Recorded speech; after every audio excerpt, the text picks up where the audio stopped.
Hi guys, welcome to another Freaky Friday with Mrs. Williams. Today, our artist spotlight, who we're going to be focusing on, is a Russian artist. We don't really study a lot of Russian artists throughout the year, so this one is really interesting just because of where he comes from. And his name is Wassily Kandinsky. He has a little bit fun name, Wassily. And I'm going to show a little bit of information about him, and then it'll be up to you to really Sherlock Holmes the internet and find out what you can. Maybe some fun facts, how he grew up in a different country. And so again, like I said, he is Russian, one of the very few we're going to learn about this year. And he's also what we call a non-objective painter. A non-objective painter does not paint normal objects like you and I do. So he doesn't paint portraits or flowers or mountains, logos, anything from movies or music. He only uses the basics of art. So he only uses what's called the elements of art. Only shapes, colors, lines, forms, so on and so forth. So really the bare essentials.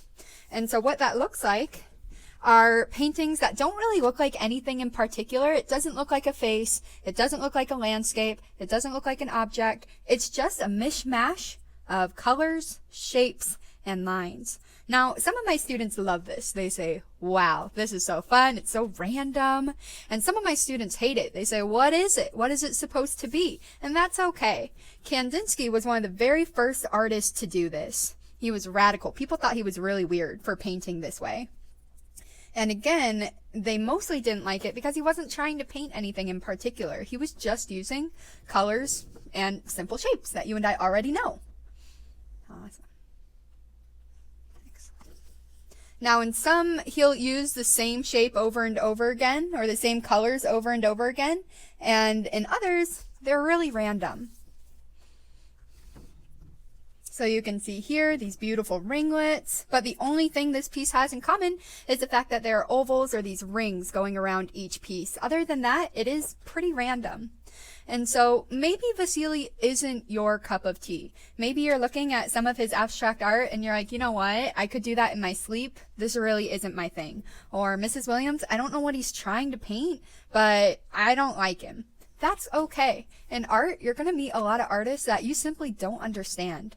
The trick we're trying to learn is when you meet someone and you don't understand what they do or what they're trying to do, how do we react? Can we have an open mind and say, oh, okay, why don't you tell me a little more? Or do we just automatically have a wall and we say, no, I don't want to know anything about you? And so we really have to learn how to remain open. And I think that Wassily helps us do that, even if his art is a little weird. All right, guys, it's up to you to go Sherlock Holmes the internet now. Go find out more about him, more about his life maybe, and then I'll see your Freaky Friday soon. Tune in next time.